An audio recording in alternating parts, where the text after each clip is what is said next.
Selamat pagi dan selamat bertemu kembali kepada semua yang mengikuti PDPR Cikgu pada pagi ini. Kali ini kita akan belajar Bahasa Melayu tahun 2. Dan Cikgu berharap kamu semua dalam keadaan sihat dan ceria saja pada pagi ini dan bersedia untuk mengikuti PDPR Cikgu pada hari ini. Dan sebelum kita mula, mari kita sediakan perkara di bawah, iaitu yang pertama, buku teks. Jilid 2, sila sedia buka muka surat 29 dan 30. Boleh buka sekarang. Dan seterusnya buku aktiviti jilid 2 muka surat 31 dan 32, dan yang ketiga buku tulis atau buku latihan. Sebelum kita mula dan sebelum kamu mula menulis di latihan nanti, sila pastikan betul-betul kamu ada tulis hari dan tarikh, sebab ini adalah sangat-sangat penting. Kalau tidak ada tarikh, mungkin boleh menjadi kesalahan dalam latihan kamu. Jadi kena ingat, hari dan tarikh adalah sangat penting. Sekarang kita akan mula belajar tema baru atau tajuk baru, iaitu tema 6, Alam Sekitar dan Teknologi Hijau, iaitu unit 17, Kebersihan Alam Tanggungjawab Bersama. Sekarang buka muka surat 29, kita baca sama-sama. Cuba tengok gambar di buku masing-masing. Ini adalah alam sekitar. Apa yang kamu tengok dalam gambar ni? Yang pertama tu gambar laut, tepi pantai kan? Sangat-sangat cantik laut dia. Warna hijau ataupun warna biru. Dan yang kedua, sungai. Sungai yang mengalir itu pun kelihatan sangat cantik. Dan yang ketiga adalah pokok-pokok yang tinggi. Di mana pokok-pokok tinggi ni biasanya ada? Dekat hutan. Ini adalah contoh alam sekitar, flora dan fauna. Flora ni lebih kepada tumbuh-tumbuhan, fauna ni haiwan lah. Sekarang kita baca dialog dia. Ayah, semasa di sekolah tadi, Cikgu Fazli menasihati kami agar menjaga alam sekitar. Betul kata Cikgu Fazli, semua orang mesti menjaga alam sekitar. Tahu ayah, tahukah Alice mengapa? Tahu ayah, jika alam sekitar bersih, kita dapat hidup sejahtera. Apakah sumber alam yang perlu kita jaga, Alice? Okey, kamu tengok jawapan yang cikgu sudah bagi dalam kotak pink dekat sebelah kanan ni. Nombor 1. Antara contoh sumber alam yang perlu kita jaga adalah lautan, sungai dan hutan. Bagaimanakah kita menjaga sumber itu? Tengok jawapan dia. Kita hendaklah sentiasa menjaga kebersihan alam sekitar. Selain itu, tidak mengganggu kehidupan flora dan fauna, iaitu haiwan atau tumbuh-tumbuhan. Beginilah cara kita macam mana nak jaga alam sekitar kita. Kenapa alam sekitar ini sangat penting? Supaya kehidupan adapun kehidupan alam sekitar kita itu terpelihara dan tidak musnah begitu saja. Dan semoga nanti pada masa akan datang, masa kamu sudah tua, kamu masih boleh melihat alam sekitar itu masih ada dekat sana. Begitu juga dengan cucu-cucu kamu. Kalau tidak, akan terjadi satu isu di mana bumi akan menjadi panas, akan berlaku hujan kilat, banjir kilat, dan banjir selalu, hujan lebat selalulah, gara-gara hutan ataupun sungai, lautan yang tidak kita jaga. Hutan semakin nipis, semakin tak ada sudah. Kenapa? Sebab sudah ditebang pokok-pokoknya. Ini yang kita tak mahu. Kita mesti pelihara hutan, lautan kita dengan betul.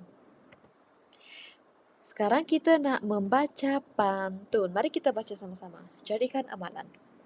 1, 2, 3. Pergi ke pekan membeli lada. Lada ditimbang berat sekati. Air digunakan berpada-pada. Jangan dibuang sesuka hati. Nombor 2. Pasang pelita di tepi tangga. Nampak menarik cahaya terang. Marilah kita jimatkan tenaga. Bil elektrik dapat dikurang. Nombor 3, mari mencari buah keranji. Buah berangan juga bidara. Berkongsi kereta, amalan terpuji. Dapat hindari pencemaran udara. Nombor 4, pokok pegaga daunnya banyak. Ditanam selasih di bawah para. Jimatkan tenaga air dan minyak. Supaya bersih, masyarakat sejahtera. Okey, ini adalah pantun. Macam mana kita nak baca pantun dengan betul. Apa yang kamu baca tadi, itulah gaya pantun lah, baca pantun dengan betul. Kamu masih ingat kan macam mana membaca pantun ni? Dan pantun ini berkaitan dengan amalan. Amalan kita kena jimat air. Jangan buang ataupun jangan guna air sesuka hati. Masa kamu bersih gigi tu ke paip tu, jangan biar terbuka. Masa guna barulah guna buka paip tu. Kalau tidak pakai, jangan biar dia mengalir. Yang bayar bil air tu nanti siapa? Mak ayah kamu. Okey? Kena jimat air. Dan seterusnya elektrik tu. Contohnya kamu nak charge handphone.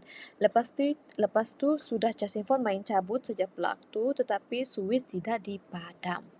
Bil karan sedang berjalan. Itu adalah satu amalan yang tidak bagus. Itu dinamakan membazir. Membazir ini tidak bagus, tidak baik. Jadi kita kena amalkan sikap jimat, berjimat. Lepas pakai tutup karan. Kalau paling bagus cabut plug dia. Okey. Lampu kalau tak pakai tutup. Jangan biarkan semua terbuka. Kita nak kena jimat elektrik, bukan saja jimat elektrik, sebab kita nak jaga bumi kita ini juga supaya tidak semakin panas. Okey. Dan seterusnya berkongsi kereta amalan terpuji. Kenapa kena berkongsi kereta? Supaya dapat mengelakkan pencemaran udara. Pencemaran udara ni biasanya berlaku daripada kilang ataupun asap-asap kereta, asap kenderaan motor semua tu, ataupun pembakaran secara terbuka. Kita kena elak semua tu. Jadi paling bagus adalah kongsi kereta atau guna perkhidmatan awam. Contohnya LRT, kereta api yang ada dekat Semenanjung sana lah. Okey, sekarang kita nak tengok buku aktiviti. Sila buka buku aktiviti masing-masing. Aktiviti 1, lengkapkan dialog dan simulasikan. Pembakaran hutan akan menyebabkan pencemaran udara. Asap daripada pembakaran mengotorkan udara dan menyebabkan alam sekitar berjerubu. Kesihatan orang ramai akan terganggu apabila menyedut udara yang kotor. Jarak penglihatan juga berkurangan. Keadaan ini boleh membahayakan pengguna jalan raya. Kita baca dialog dia sama-sama. Ayah, jerebu menyebabkan udara di sekeliling kita menjadi kotor. Tahukah Dahlia, apakah yang akan berlaku jika kita menyedut udara yang kotor? Kita tengok jawapan dekat sebelah. Jawapan Dahlia adalah kesihatan kita akan terganggu apabila menyedut udara yang kotor. Dari mana cikgu dapat jawapan ni? Dari petikan ini juga. Senang kan? Nombor 2, jerebu juga mengganggu keselamatan orang ramai. Cuba beritahu ayah sebabnya. Kita tengok petikan itu tadi, baru kita dapat jawapan dia. Jarak penglihatan akan berkurangan dan membahayakan pengguna jalan raya. Itu sebab dia mengganggu keselamatan orang ramai. Sebab jerebu ni kuat, dia macam asap-asap. Asap-asap kalau dia semakin tebal akan memberi kesan kepada diri kita. Kalau kita hidu jerebu tu, aduh, sakit hidung. Sampai ke paru-paru, sampai ke kerongkong, sampai kamu nak minum air banyak-banyak sebab jerebu tu sangat kuat. Selain itu, mengakibatkan penglihatan kita kabur. Kita tak nampak depan, kita tak nampak kereta dari jauh gara-gara jerebu yang kuat. Bagaimana jerebu ni berlaku? Ini adalah contoh kesan jerebu kepada manusia. Daripada kilang-kilang. Ini memang sangat biasa. Selain itu, apa yang cikgu cakap tadi, daripada asap kenderaan. Selain itu, Pembakaran terbuka juga adalah penyebab salah satu kepada pencemaran udara. Pembakaran terbuka ni bukannya saja-saja kita bakar sampah kan, itu pun boleh jadi juga. Selain itu, contohnya masa kamu nak menuai padi.